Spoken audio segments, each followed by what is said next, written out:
하나님의 능력이라는 제목으로 하나님 말씀을 나누려고 합니다.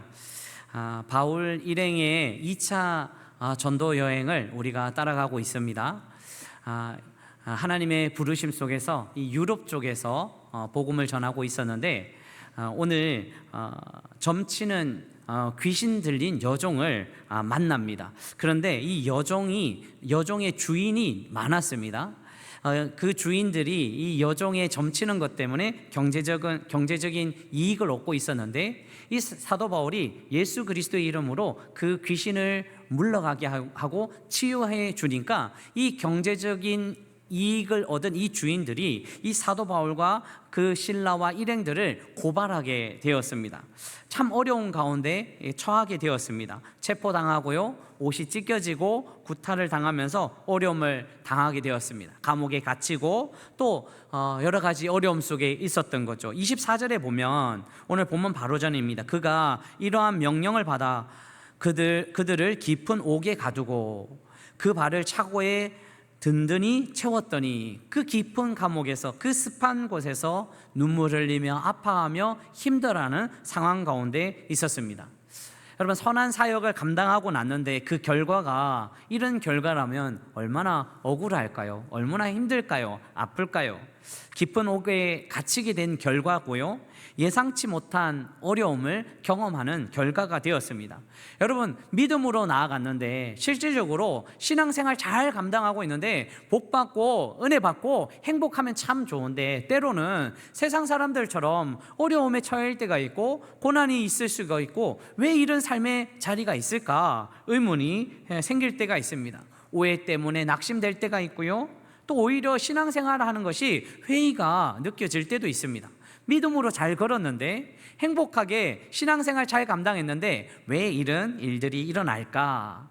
그러나 하나님께서는 그런 환경 속에서도 하나님의 힘을 더하여 주시고 하나님의 능력으로 이 사도 바울과 그들의 일행을 이끌어 가시는 하나님의 은혜를 오늘 본문에서 말씀하고 계십니다. 그래서 오늘 본문을 통해서 하나님의 능력은 어떤 능력이 있으신지, 여러 능력이 있지만 오늘 본문에서 말씀하시는 하나님의 능력을 우리가 알고 그 능력을 기억하고 하나님의 뜻대로 나아가기를 원합니다. 자, 그렇다면 오늘 어려운 환경을 이겨낼 수 있는 하나님의 능력은 무엇일까요? 첫 번째요, 하나님의 능력은요, 최악의 상황을 최상의 환경으로 바꿔주십니다.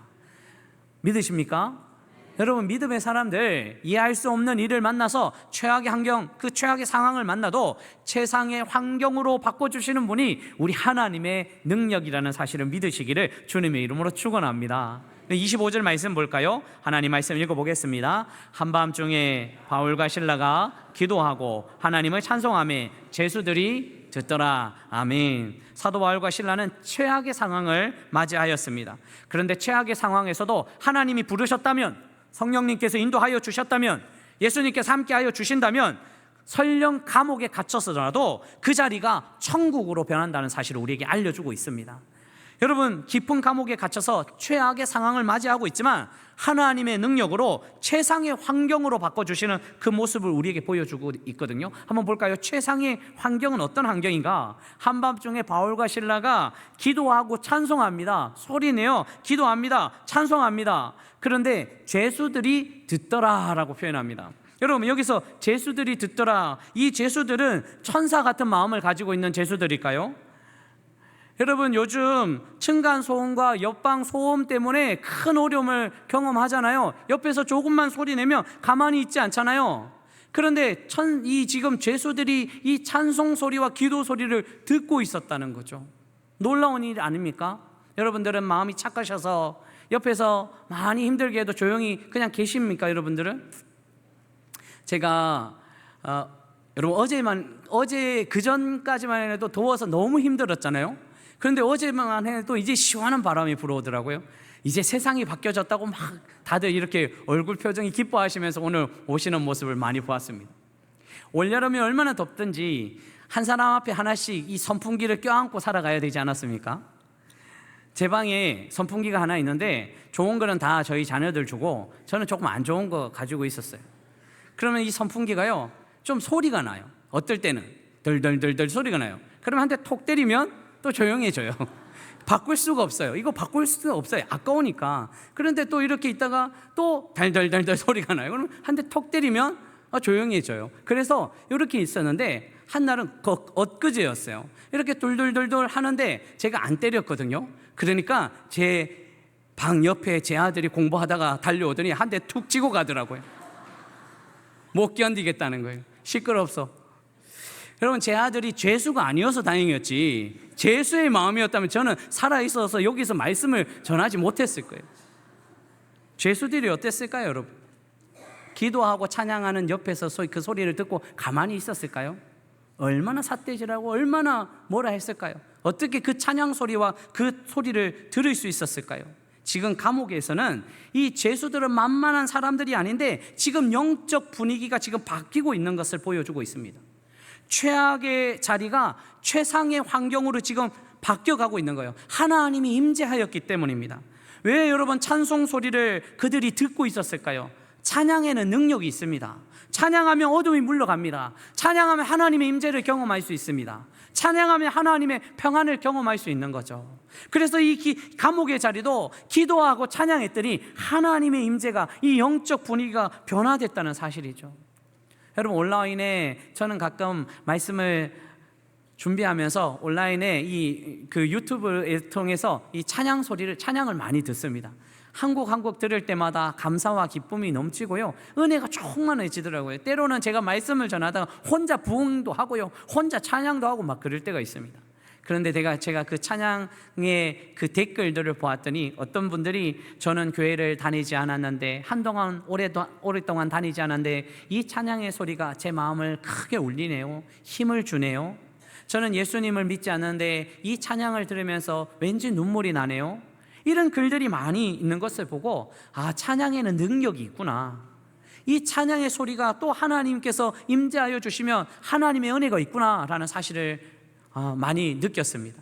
여러분, 오늘 말씀에 하나님의 임재가 있으니 바울과 실라가 찬양하고 기도해도 이 죄수들이 듣고 있었다는 거죠. 이 바울과 실라에게 임한 하나님의 임재가 이 죄수들에게도 임하여지면서 축복의 자리로, 은혜의 자리로 하나님께서 바꿔주시는 것을 보여주고 있습니다. 최악의 자리도 하나님이 임재하시면 최상의 환경이 된다는 사실을 기억하시기를 주님의 이름으로 축원합니다. 그래서 하나님의 능력이 임하면요, 우리의 최악의 환경이라도, 어려운 환경이라도 최선의 그 아름다운 환경으로 우리를 바꿔주신다는 사실을 기억하고 살아가시기를 주님의 이름으로 축원합니다. 두 번째, 하나님의 능력은 어떤 능력인가? 하나님의 기적을 베풀어 주시는 능력입니다. 하나님이 하늘의 기적을 베풀어 주십니다. 오늘 볼까요? 26절 같이 하나님 말씀을 읽어보겠습니다. 이에 갑자기 큰 지진이 나서 옥토가 움직이고 문이 곧 다 열리며 모든 사람의 매인 것이 다 벗어진지라. 아멘. 갑자기 큰 지진이 일어나서 옥토가 움직이고 문이 곧 다 열렸다고 합니다. 하나님의 기적이 임하였습니다. 하나님의 능력이 임하였더니 기적이 일어나는 거예요. 기적이 일어났더니 그들에게 하나님의 은혜가 있는 거죠. 여러분, 오늘 이 기적을 우리가 함께 나눌 때 우리가 꼭 기억할 일이 있습니다. 기억할 일은, 이 기적은요 항상 일어나는 것이 아닙니다. 기적은 항상 일어나는 것이 아니에요. 그런데 하나님이 필요하다고 생각하시면 하나님은 기적을 베풀어 주시고 하나님의 능력으로 인도하여 주신다는 사실을 우리는 기억할 수 있어야 되는 거죠. 항상 일어나지는 않지만 하나님이 뜻하시고 하나님의 마음이 있으면 기적을 베풀어 주시는 거죠. 그런데 여러분, 왜 하나님이 계속 기적을 주시지 않을까요? 여러분, 왜 계속 기적 베풀어 주시면 좋잖아요. 그런데 왜 계속 기적을 베풀어 주시지 않을까요? 기적이 계속되면 기적이 아니라 자연스러운 현상이 됩니다.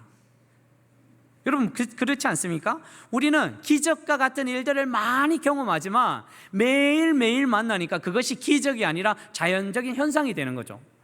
해가 뜨고 지는 것 기적입니까? 기적이 아닙니까? 기적입니다.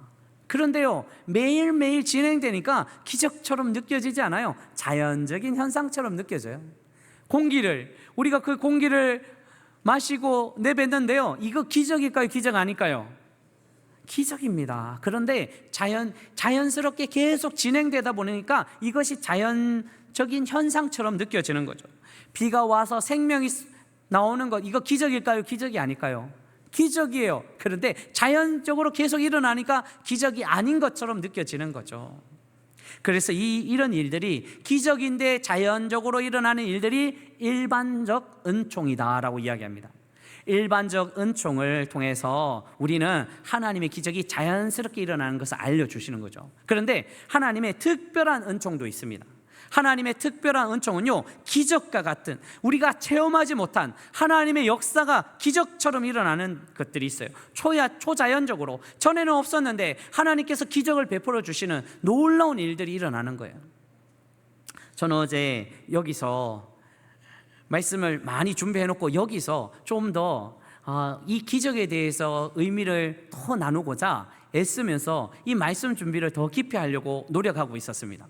어제 저녁에 이 말씀을 많이 준비하려고. 그런데 여러분, 기적이라는 이런 단어 하나 가지고 예를 찾고 우리 성도들과 제가 더 은혜를 나누기 위해서 좋은 이야기들을 좀 찾아 나가는데, 여러분, 말씀 준비할 때 하나에서 막히면 1시간도 좋고 2시간도 좋고 제가 책도 보고 여기도 찾아보고 생각도 하고 해도 잘 풀리지 않은 거예요. 마침 여기서 기적이라는 이 단어에서 막혔습니다.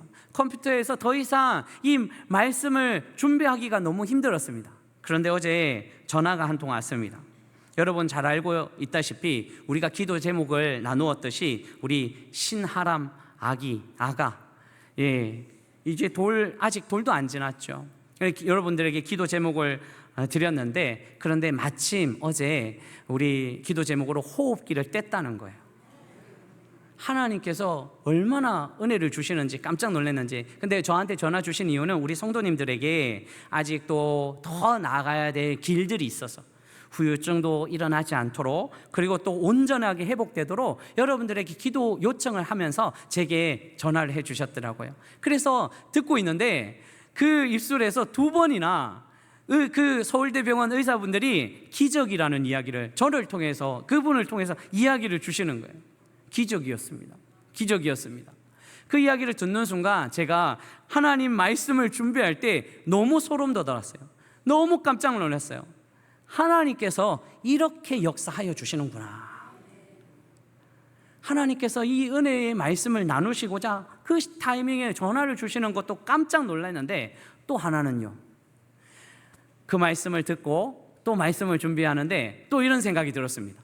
아니, 하람이에게만 기적이 일어나는가? 아니라는 거예요. 제가 우리 교회 부임해서 어떤 권사님에게 그 아들의 여러 어려움이 있을 적에 하나님이 기적처럼 붙들어 주셨다는 이야기를 들었어요. 딸의 이야기를 하나님께서 기적처럼 붙들어 주셨다는 이야기를 들었어요. 하나님께서 기적처럼 자녀들을 세워주셨다는 이야기를 들었습니다. 기적들이 하나하나 일어나는 거예요. 하나하나 하나님의 초자연적인 현상들이 일어나는 거죠. 하나님이 마음 먹고 하나님이 역사를 베풀시기를 원하신다면 기적을 베풀어 주신다는 사실입니다. 사랑하는 성도 여러분, 기적은 하나님의 주권적 역사입니다. 하나님이 하시고자 하면 가능합니다. 그래서 우리는 또 하나님의 뜻이 있는 곳에는 하나님께서 기적도, 하나님께서 은혜도, 하나님께서 역사하여 주신다는 사실을 우리는 기억하고 날마다 하나님의 능력을 붙들고 살아가시기를 주님의 이름으로 축원합니다. 세 번째, 하나님의 능력은 어떤 능력인가? 영혼을 구원하여 주시는 능력이죠. 영혼을 구원시켜 주십니다.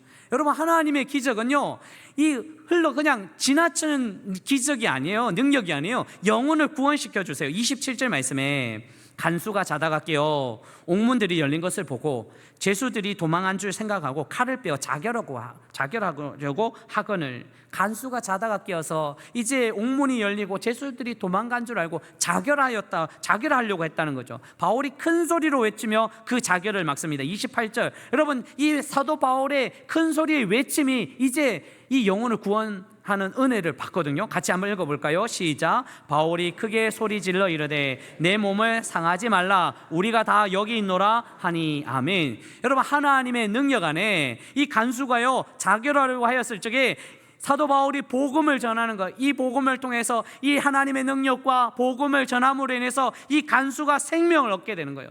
내 몸을 상하지 말라, 우리가 다 여기 있노라 라고 선포하면서 이제 하나님의 능력에 살아간 이 사도 바울과 실라가 이렇게 선포할 때 영원히 살아나는 은혜를 경험할 수 있었습니다. 여러분, 그래서 하나님의 능력이 있는 곳에는 생명이 싹트게 되어 있습니다. 하나님의 능력이 있는 곳에는 하나님께서 그 영혼을 살리시고 구원하여 주시는 거죠. 그 모든 가족들을 구원시켜 주시는 하나님의 능력이 있습니다. 사랑하는 성도 여러분, 우리 하나님께서 능력을 베풀어 주실 때 우리의 영혼을 살려주시기 위함이구나라는 생각을 늘 생각하시고 하나님의 능력을 날마다 붙들고 살아가시기를 주님의 이름으로 축원합니다. 자, 이런 하나님의 능력을 우리가 경험하고 싶지 않으십니까? 여러분들은 이 하나님의 능력을 붙들어 가고 싶지 않으십니까? 이 하나님의 능력을 우리가 체험해야 되지 않겠습니까? 자, 그렇다면 하나님의 능력을 어떻게 경험할 수 있을까요? 우리는 하나님의 능력을 어떻게 경험할 수 있을까요? 첫째, 어떤 상황에도 예배할 수 있어야 됩니다. 따라해 볼까요? 어떤 상황에도 예배할 수 있어야 됩니다. 여러분, 여기서 어떤 상황도 굉장히 중요한 상황이에요. 때로는 우리는 예배할 수 있는 환경과 상황에서 예배하려고 합니다. 그런데 어떤 상황에서도 예배할 수 있어야 되는 거죠. 여러분, 25절 말씀에 우리 같이 하나님 말씀을 한번 더 읽어보겠습니다. 한밤중에 바울과 실라가 기도하고 하나님을 찬송하며 제수들이 듣더라. 아멘. 여기서 한밤중이라는 것은요, 이미 많은 매를 맞았고 많은 어려움을 당했습니다. 때로는 너무 어려워서 기도도 나오지 않아요. 찬송도 나오지 않아요. 여러분, 이런 시간 보내고 있지 않습니까? 때로는 너무 힘들어서 기도도 나오지 않습니다. 목사님, 찬송도 나오지 않아요. 너무 힘들어서 아무 소리도 나오지 않아요. 이런 시간을 보낼 때가 있습니다. 사도 바울도 처음에는 이런 시간을 보냈죠. 한밤중까지 맞은 것이 아니라 많이 맞고 힘들었어요. 그런데 이제 시간이 많이 지났습니다. 제 정신이 들었을 적에 그들은 누구를 원망하거나 불평하거나 슬퍼하지 않고 기도하기 시작했습니다. 찬송하기 시작했습니다. 여러분, 성도는요, 이해할 수 없는 일을 만나고 손해보는 일들을 만나고 억울한 일을 당할 때 너무나 충격이 커서 제정신이 아닐 때도 정신을 차린 이후부터는 다시 기도하고 찬양하는 사람이 되어야 됩니다. 예배하는 인생으로 나아가야 되는 거죠. 많은 사람들이 이야기합니다. 오늘만큼은 기도하기를 조금 쉬고 싶다. 오늘만큼은 조금 지칠 때가 있다. 오늘만큼은 좀 쉬고 예배를 좀 쉬고 살아가고 싶다, 이런 이야기를 하는 사람들이 있습니다. 그런데 우리가 중요한 것은 이런 때도 기도를 쉬지 않고 찬양을 쉬지 않고 하나님 앞에 나아가야 됩니다. 믿음의 선택이 중요합니다. 믿음의 사람도 힘든 일을 경험하지만 당연히 예배를 선택하고 하나님 앞에 기도하고 찬양하는 것 너무 중요한 거죠. 여러분, 예배하기에 충분한 마음은 없습니다. 예배하기에 충분한 환경은 없어요. 다 어려워요. 여러 가지 상황이 있어요. 그런데 그 환경과 상황과 마음을 뛰어넘고 하나님을 찾아 예배하는 인생으로 살아갈 때 하나님의 능력을 경험한다는 사실을 믿으시기를 주님의 이름으로 축원합니다. 여러분, 저는요, 군 생활할 때 너무 힘든 부분들이 많이 있었어요. 군에 이 강원도 양구에 갔더니요, 너무 힘들어요. 이 살아가는 자체가 힘들었어요. 그런데 그 삶의 자리에서 이겨내길 수 있었던 것은 기도의 힘이었어요. 기도가 얼마나 강력하게 하나님을 부르짖었던지요. 제가 신학교 1학년 다니다가 입대했거든요. 그런데 저보다 2달인가 3달 앞선 일반 학교를 다닌 사람이 좀 신앙 좋다고 군종병으로 세워진 거예요. 제가 2달만 앞서 갔으면 제가 군종병이 될 수 있었는데, 그러면 제가 훈련 안 받고 좀 편안하게 살 수 있었는데, 그런데 못했던 거예요. 그러니까 제가 일과 시간에는 얼마나 힘들었어요. 얼마나 많은 어려움을 당했어요. 그런데 이 군정병은 기도하는 일, 교회 살피는 일만 하고 저는 막 여러 가지 일을 하는 거예요. 그런데 이 군정병이 언제 기도하자고 하면 꼭 저녁 9시나 10시에 기도하잖아요. 제가 몇 시에 취침하는지 잘 모르겠지만 잠들면 저를 깨우는 거예요. 기도하자는 거예요. 아니, 그쪽은 평소에 하루 종일 잘 지내다가 왜 이때 기도하자고 하냐고, 그런 마음이 들었지만 제가 말을 못했어요. 또 마음속에 이런 생각이 들었어요. 좀 쉬고 싶다, 좀 푹 자고 싶다. 그런데 억지로 끌려 나가는 거예요. 왜요? 신학생이니까. 신학생으로 왔으니까 제가 그렇게 끌려 나가요. 그리고 둘이 세 명이서 기도하기 시작해요.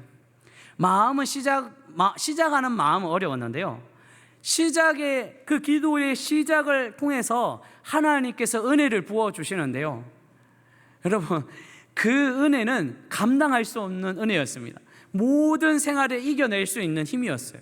그래서 그것 때문에 다시 이겨내고 힘을 내면서 은혜 안에 나아갈 수 있는 그런 하나님의 은혜를 경험했거든요. 그래서 여러분, 우리가 충분한 마음으로 예배하는 것이 아니에요. 마음이 준비되면 예배하는 것이 아니에요.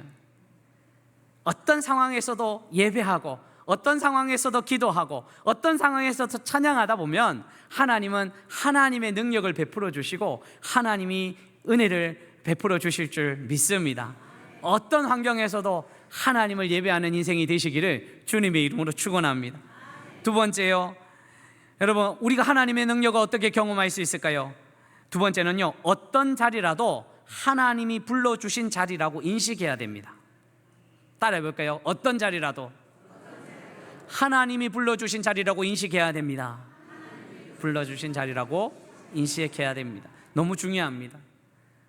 설령 감옥일지라도요, 감옥에서도 하나님이 불러주셨다는 거예요. 여러분, 오늘 27절 28절 보면요, 같이 하나님 말씀 읽어볼까요? 시작. 간수가 자다가 깨어 옥문들이 열린 것을 보고 죄수들이 도망한 줄 생각하고 칼을 빼어 자결하려고 하거늘 바울이 크게 소리질러 이르되 내 몸을 상하지 말라, 우리가 다 여기 있노라 하니. 아멘. 간수가 자다가 깨어서 옥문이 열린 것을 보게 됩니다.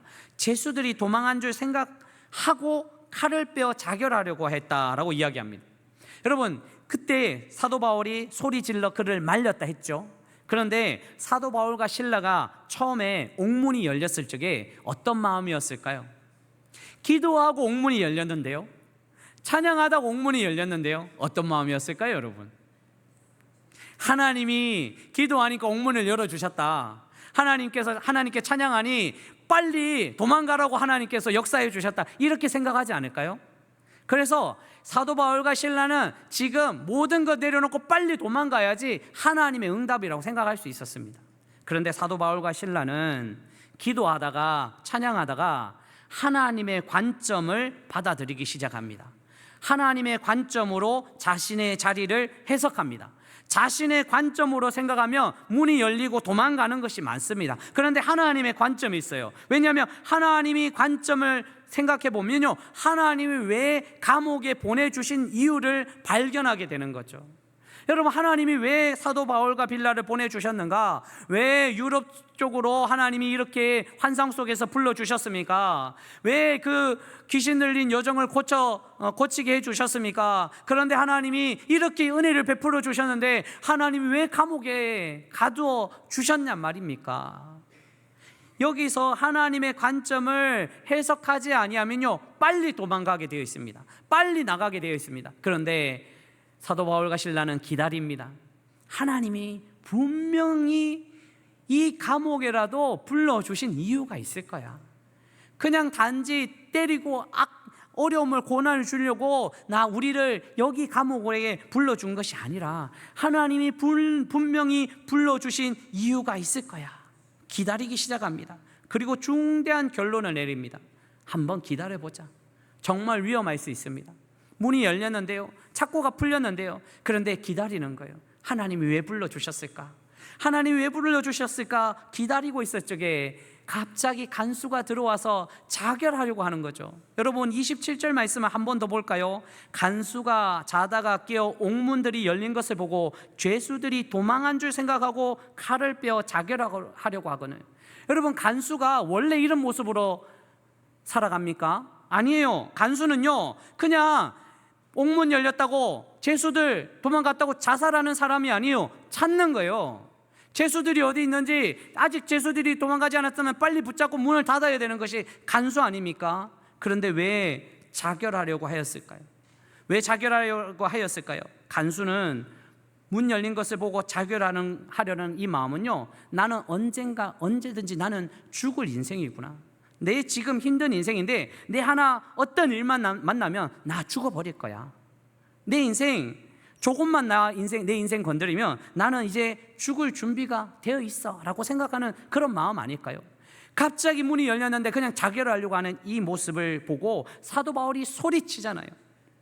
여러분, 하나님께서 이 사람을 살리고 싶었던 그 마음이 있어서 사도 바울은 이 자리에 우리를 불러주셨구나, 하나님이 능력을 베풀어 주셨구나, 하나님께서 인도하여 주셨구나, 그렇게 긴급하게 이 간수를 불렀던 사도 바울의 모습을 우리는 볼 수 있습니다. 사도 바울은 깨달았습니다. 하나님께서 감옥에라도 불러주신 이유가 있구나, 이 간수를 살리고 싶은 하나님의 마음이 있구나 라는 사실을 깨닫게 되죠. 그래서 간수는 다시 하나님의 은혜 안에 살아갈 수 있는 모습을 구합니다. 여러분, 29절 30절 말씀해 보십시오. 간수가 등불을 달라고 하며 뛰어들어가 무서워 떨며 바울과 실라 앞에 엎드리고 그들을 데리고 나가 이르되 선생들이여 내가 어떻게 하여야 구원을 받으리까 하거늘. 이미 마음속에 어려움이 있었어요. 걱정이 있었어요. 살아갈 용기도 없었어요. 그런데 이 모든 모습을 보고 내가 어떻게 하여야 구원을 받을 수 있습니까? 새로운 관점으로, 새로운 마음으로 이 사도 바울과 실라를 바라볼 때 이제 하나님 부르신 목적을 가지고 선포합니다. 31절 32절 같이 읽어보겠습니다. 이르되 주 예수를 믿으라, 그리하면 너와 내 집이 구원을 받으리라 하고 주의 말씀을 그 사람과 그 집에 있는 모든 사람에게 전하더라. 아멘. 주 예수를 믿으라. 여러분, 사도 바울과 실라를 감옥에 부르신 이유는요, 한 생명을 살리고 싶으신 하나님의 마음이고요, 예수 그리스도를 전하게 하시는, 복음을 전하게 하시는 하나님의 놀라운 마음이 있었기 때문입니다. 이것을 깨닫게 되는 거죠. 그리고 그 부르신 이유를 가지고 복음을 전하면서 하나님 앞에 나아갈 수 있었습니다. 사랑하는 성도 여러분, 여러분들은 지금 어떤 자리에 임하고 있으십니까? 감옥 같은 자리, 아니면 이해할 수 없는 자리, 여유가 없는 자리, 헤아릴 수 없는 자리. 그래서 내 인생에 하나님께서 나를 왜 여기까지 인도하여 주셨는지 의문문을 가지고 살아가고 계시지는 않으십니까? 상황과 환경을 주목하다 보면 우리는 넘어지고 쓰러지고 그냥 우리 자리를 회피하고 싶지만, 하나님의 부르심을 안다면, 하나님의 부르심의 목적을 안다면 우리는 그 자리가 은혜의 자리가 될 수 있고 하나님의 뜻대로 살아갈 수 있는 자리가 된다는 사실을 기억하시기를 주님의 이름으로 축원합니다. 여러분들의 가정도요, 여러분들의 직장도, 일터도요, 교회도요, 하나님이 불러주신 분명한 목적이 있다는 사실입니다. 하나님의 분명한 목적을 깨닫고 살아가시는 주의 백성들이 되시기를 주님의 이름으로 축원합니다. 말씀 맺으려고 합니다. 하나님의 능력을 경험하기 위해서는요, 어떤 상황이든지 예배하는 인생이요, 어떤 자리에서도 하나님이 불러주신 그 이유를 찾아며 살아갈 때 하나님은 하나님의 능력을 베풀어 주십니다. 여러분, 하나님의 능력이라는 말씀을 준비하면서 우리 교회가 9월 신앙 도서로 갑절의 영감을 주옵소서라는 이찬수 목사님의 책을 추천해 드렸습니다. 제가 이 갑절의 영감, 하나님의 능력이라는 주제가 있을 것 같아서 어제 쭉 책을 살펴보았습니다. 그런데 그 주제가 어떤 이야기냐면 어려운 시대라는 거예요. 너무나 어려운 시대가 왔다는 거예요. 그래서 갑절의 영감, 하나님의 능력 없이는 이 시대를 하나님의 사람으로 살아갈 수 없다는 주장을 쫙 하고 있더라고요. 여러분, 저도 그런 생각이 들었습니다. 이 시대가 정말 하나님의 능력 없어서는, 하나님의 능력 없이는 하나님의 사람으로 살아갈 수 없구나. 우리는 세상에 치우쳐서 세상의 마음으로 살아갈 수밖에 없는 존재구나, 세상이 흐르는 대로 따라가는 존재밖에 될 수 없구나라는 생각을 했습니다. 근데 그 책에서 중요한 이야기를 하나 더 하더라고요. 이 시대에 사단이 하나님의 사람을 무너뜨리는 전략 무기가 무엇인가? 이찬수 목사님이 그 책에서 그런 이야기를 하더라고요. 예전에 사단은요, 하나님의 사람들을 넘어뜨리기 위해서 어떤 때는 유혹을 주었다는 거예요. 유혹에 넘어져서 사람들이 하나님의 사람으로 못 살겠다는 거예요. 어떨 때는 고난을 줬다는 거예요. 그러면 하나님의 사람으로 못 살았다는 거예요. 또 욕망을 주었다는 거예요. 그래서 욕망을 따라 살아가다 보면 하나님의 사람으로 못 살았다는 거죠. 근데 현대 사회는 책에서 이야기할 때 이 현대사회에 사단이 주는 전략 무기는 집중력을 잃게 하는 사단의 전략이라는 거죠. 집중력을 잃게 합니다. 그래서 이찬수 목사는 스마트폰을 웬만하면 보지 않는다는 이야기라고 저도 그런 공감을 많이 느꼈습니다.